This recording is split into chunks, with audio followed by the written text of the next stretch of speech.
In a classic children's story, Goldilocks uses her judgment to select the perfect bowl of porridge left behind by three bears, one that is not too hot or too cold, but just right.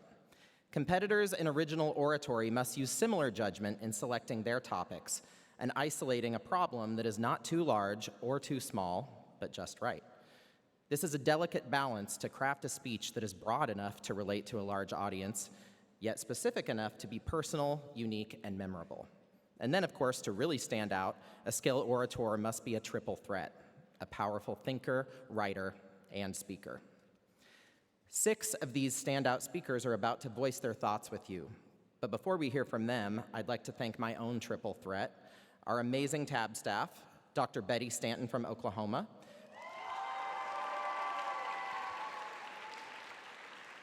Carissa Talty from Missouri, and Chris Igawa from Oregon. I'd also like to thank our speech tab chair, Matt Good, and pit boss, Kim Langer, both also from Missouri. We began this week with 282 contestants, and now here are the final 6. Our first speaker, code 4516, the speech title, Putting the Men in Menstruation.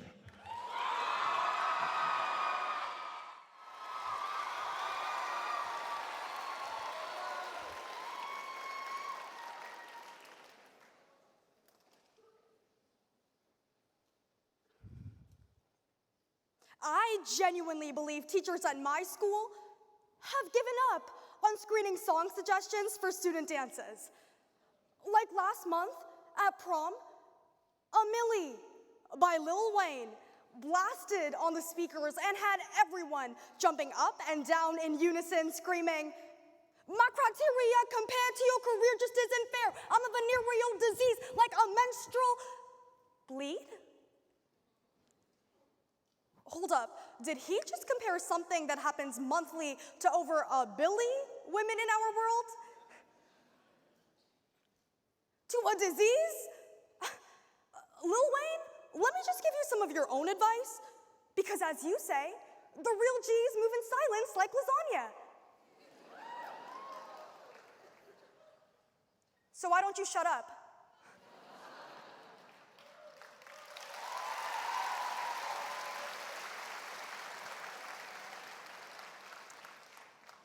But unfortunately, this goes far beyond Lil Wayne. For far too long, we have normalized male ignorance towards menstruation. And as University of St. Andrews researcher Dr. Laura Owen explains, this inherently shapes the policies we write, the institutions we build, and our opportunities for women to thrive. And my concern is that male ignorance towards menstruation isn't just an embarrassing misunderstanding. It's become a justification for excluding women. Now, I want to be clear. This ignorance isn't uniquely male. Many women navigate their own cycles knowing little beyond the fact that they bleed. This deserves its own examination. But today, we'll first understand how male ignorance has made menstruation unspeakable. Second, how this silence excludes women from rooms where decisions are made.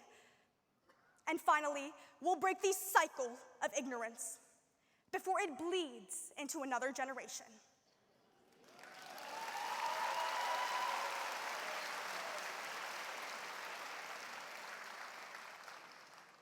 University of Nebraska researcher Dr. Carol Markstrom explains how indigenous communities often celebrated a girl's first period with flowers, dancing, and big ceremonies. Which, can we bring this back? Because I got my first period in a Walmart bathroom. And my only ceremony was my mom yelling through the stall doors, asking if I needed light, medium, or heavy flow. I always dreamed it would be in Target. But colonizers punished these rituals because they represented women's autonomy. So, what was once honored became hushed.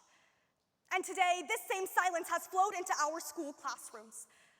According to the National Institute of Health, only 13 US states currently mandate menstrual education. And despite my home state of California being one of those, I got 20 minutes in 5th grade, with girls in a room separate from boys, and then a decade of awkward silence. And so what schools don't correctly teach boys, they incorrectly learn through locker room talk, porn, and apparently Lil Wayne. So Lil Wiener, I mean Wayne.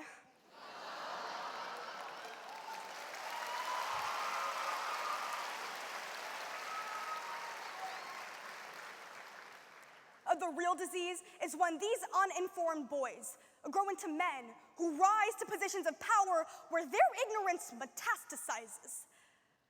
Because that uninformed boy becomes Florida Representative Stan McClain, who sponsored legislation prohibiting menstrual education until the 6th grade, despite girls starting their period as early as 3rd grade. That uninformed boy becomes author Jason Wilson, who damaged his relationship with his teenage daughter because he misread times like the luteal phases of her menstrual cycle as character flaws, labeling her too moody and emotional. Uninformed boys become the prison guards who just watched as 52-year-old Geneva Phillips bled onto her white blanket during mandatory count. Because even the prison systems that house women were built by men who never fully understood how bodies bleed. And uninformed boys become the venture capitalists, who, according to the Harvard Kennedy School, make up 93% of all VCs in America today. This inherently shapes which problems are seen as profitable. So then, is it any wonder that according to healthcare today, startups focused on erectile dysfunction raise 28 times more funding than startups aimed at curing chronic menstrual conditions like endometriosis?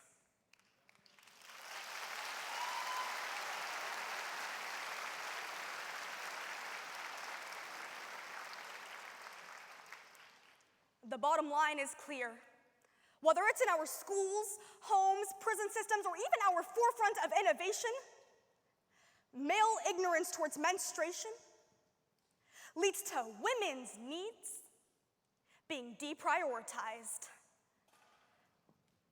And this problem escalates when it shifts from ignorance to instruction that our bleeding bodies don't belong.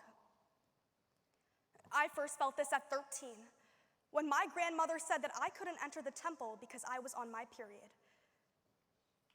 I watched my little brother run in, ring the bell, splash holy water across his face. No one stopped to question whether his body was clean enough to pray. Trust me, it wasn't. And I still face this every month in America. My mom follows the same rules as her mom. Rules that were written by men, priests, elders, authors of scriptures who created this archaic concept of ritual impurity, even though, according to the NIH, period blood is literally cleaner than saliva. But these men looked at bodies they didn't understand and decided they were bodies to keep out. And when you grow up believing that your bleeding body disqualifies you from the little rooms, you begin to wonder if it disqualifies you from the bigger ones too. We've never had a female president.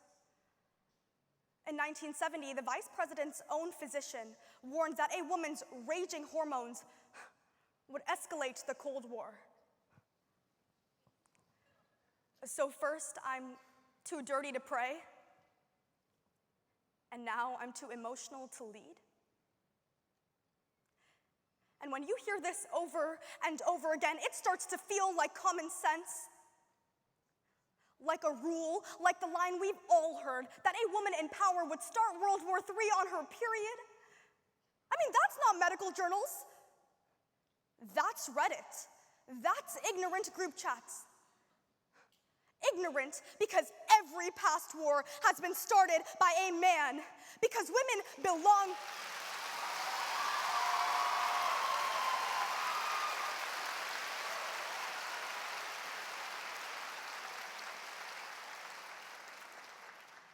Because women belong in positions of power at any point in the month, and no little girl should grow up wondering whether the world has already decided she was never meant to lead it.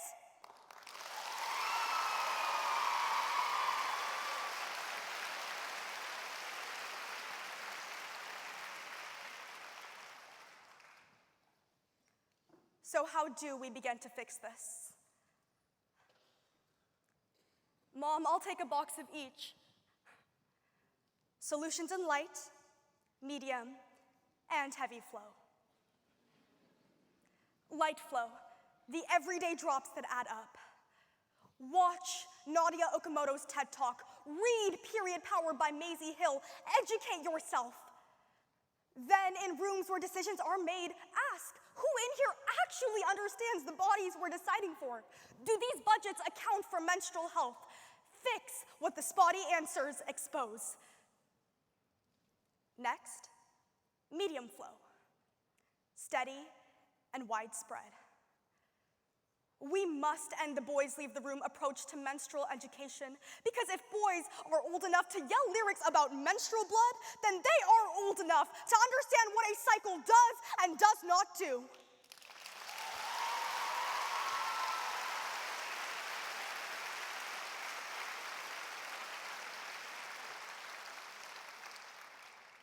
Scraping ignorance must start when and where young boys' brains are the most malleable. So push your representatives to approve the Period Proud Act that brings co-ed menstrual education into all 50 states.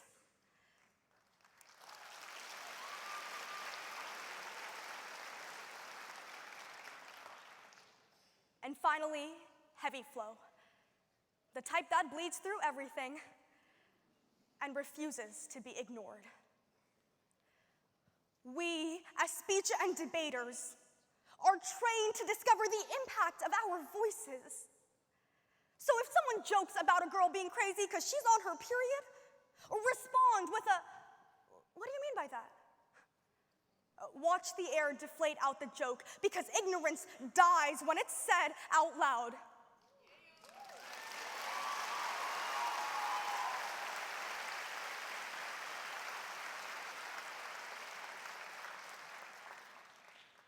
One cycle of initiative can open one person's eyes. And when one person changes, the world rearranges itself ever so slightly. And maybe that's what we need. Because if what Lil Wayne said is true, and the real G's do move in silence like lasagna, then go ahead, Wayne, be a real G. But shut up and listen.